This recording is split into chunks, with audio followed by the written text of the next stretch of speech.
Olá pessoal, eu, professor Wilson, de volta com mais um vídeo da série Neuroaprendizagem e dessa vez conversando sobre um assunto muito importante que requer de nós, profissionais da saúde, da educação, da ação social, de qualquer outro espaço que receba pessoas com dificuldades. Aspectos psicológicos de famílias de pessoas com deficiência. Sim. A família, até o momento da recepção do diagnóstico, seja do autismo, deficiência intelectual, seja de uma dificuldade simples no processo de aprender, qualquer condição diagnóstica que se chegue até o grupo familiar, pode trazer aí momentos de emoções muito fortes que muitas vezes não são trabalhadas pelas equipes e que poderia estar aí incluída nos nossos projetos de intervenção. E aí a gente faz uma pergunta que merece uma reflexão por parte de todos nós que atendemos as pessoas com deficiência. Quem cuida de quem cuida? Quem está cuidando da família para que ela possa ter condições de cuidar do seu filho que tem uma dificuldade e que essa dificuldade pode aí ser motivo, pode ser elemento de exclusão social por parte de muitas pessoas. É importante refletir sobre isso. Então, a família, quando se depara com um quadro diagnóstico, seja ele qual for, ela vivencia fases que são significativas. Cada família lida com essas fases de uma forma muito particular. A gente não pode dizer que são fases que toda família lida de forma igual. Não, isso não é verdade. Cada família lida com essas emoções de uma forma muito distinta, muito particular, e que requer de nós, profissionais de todas as áreas, sensibilidade e respeito para lidar com esses momentos. O primeiro momento é a negação. É muito comum, inicialmente, que os pais não acreditem ou não queiram acreditar no diagnóstico. É muito comum que eles procurem negar de diversas maneiras a si mesmo e às demais pessoas que aquilo não está acontecendo. Esse momento de negação é um momento comum e natural em todas as famílias. Eu não quero ver, isso não está acontecendo. Até perguntas como o que eu fiz de errado, onde foi que eu errei, eu devo ter feito alguma coisa de errado, são comuns de acontecer nessa fase. A negação é natural que ela aconteça. É quando a família precisa vivenciar esse momento para partir para outro momento mais importante dessa construção emocional. Nessa fase, a família não está preparada ainda para conviver com alguma situação que ela não planejou e que ela nunca imaginou que fosse vivenciar. Até porque, no caso de uma criança que nasceu, você esperava, enquanto família, que viesse um filho sem nenhuma dificuldade, que atendesse a todos os seus planos e desejos. Então ocorre um choque quando você se confronta com esse momento muito particularizado. Essa fase precisa passar. Mesmo que você ainda esteja negando essa condição enquanto família, é importante que não espere que o tempo corra para você buscar por outros elementos importantes para a autonomia do seu filho, para a estimulação do seu filho. Depois da negação vem um outro momento muito significativo, que é a adaptação. Saiu da negação de não querer ver e está começando a entender que aquilo está acontecendo. Essa fase é quando a família já elaborou a perda da criança idealizada e agora começa a tentar descobrir maneiras de adequar-se ao momento existencial real, que é aquele filho que foi diagnosticado com uma condição qualquer.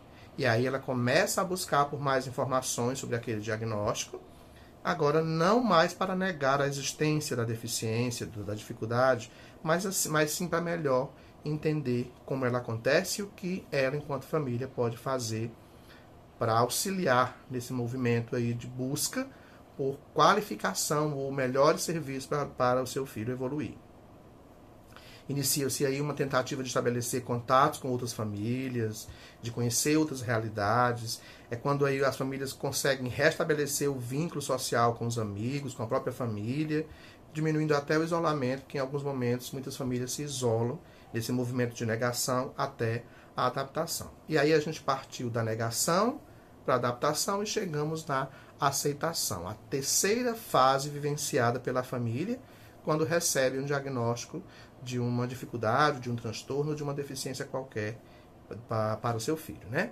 É nesse momento da aceitação que a família perceberá como o seu filho é perfeito, é genuíno, qualificando aí outras situações importantes que ele apresente. Mesmo com as dificuldades que ele tem, a família já conseguiu enxergar e ama esse filho como amaria qualquer outro filho, independente de como ele se apresente, né?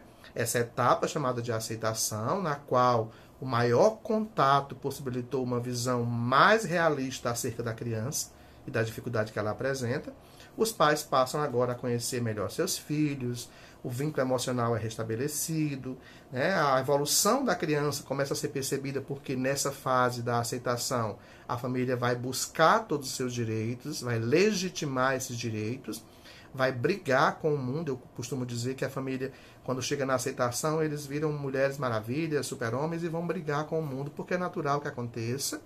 É um filho como outro filho, que tem os mesmos direitos que qualquer pessoa tem no nosso contexto social, tá? Alguns familiares já reconhecem que podem vivenciar, mesmo na aceitação, momentos de tristeza, de frustração, que são sentimentos que devem ser encarados com naturalidade em qualquer grupo familiar, mas que é a hora agora de buscar ferramentas que auxiliem o desenvolvimento desse sujeito que chegou e que agora a gente precisa encontrar formas de fazer com que ele esteja ali bem e evoluindo, né? Em geral, ainda apresenta uma postura superprotetora, né? Mas com o tempo isso tende a diminuir, até porque eu gosto de dizer o seguinte: a educação de uma criança com deficiência é semelhante à educação de uma criança sem deficiência. A única diferença que a gente tem nesse contexto é que, para aquele filho que não tem dificuldade, você orienta uma vez, dá um comando uma vez. Para aquele filho com dificuldade, talvez você precise orientar várias vezes, repetir o mesmo comando várias vezes, tá? Não precisa tratar como bichinho ou coitadinho, mas como uma pessoa que, mesmo com suas dificuldades, tem chances de compreender e de avançar em todas as etapas naturais do seu desenvolvimento, tá? Por menor que seja a evolução, ela é evolução e a gente tem que qualificar.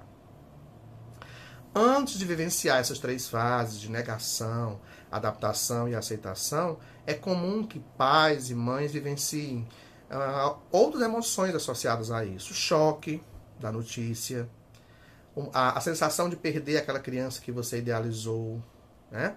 Sentimentos de culpa podem acontecer. Não se culpe pela condição do seu filho. Busque sim estar bem para oferecer o melhor a ele. Algumas famílias podem sentir vergonha, é natural, porque a gente vive uma sociedade que aponta sem conhecer, né, faz julgamento sem conhecer. Outros sentem raiva, ou tentam culpar alguém. Pode acontecer momentos de tristeza, angústia, até depressão em alguns casos anterior a esse diagnóstico, ou no momento do diagnóstico. Alguns podem se fechar mais, se isolar do contexto social, mas é importante que tudo isso seja trabalhado e que se consiga superar essas fases para oferecer a essa criança o que ela tem de melhor, tá? Negação, adaptação e aceitação. 3 momentos que toda família vivencia quando recebe o diagnóstico de autismo, de deficiência intelectual, de deficiência visual, auditiva, qualquer condição que dá algum tipo de dificuldade a esse sujeito, tá? Passadas essas fases, é importante que a gente tenha aí redes de apoio, porque a família precisa ser trabalhada no sentido de ser apoiada, ser orientada para oferecer o melhor que puder ao seu filho.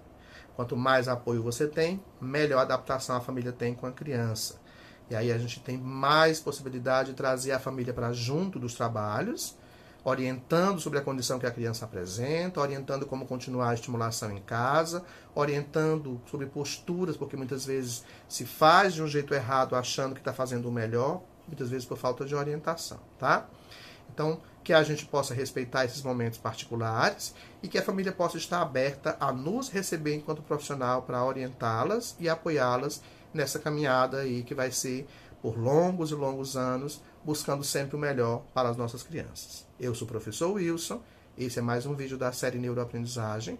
Abraços a todos e até o nosso próximo vídeo.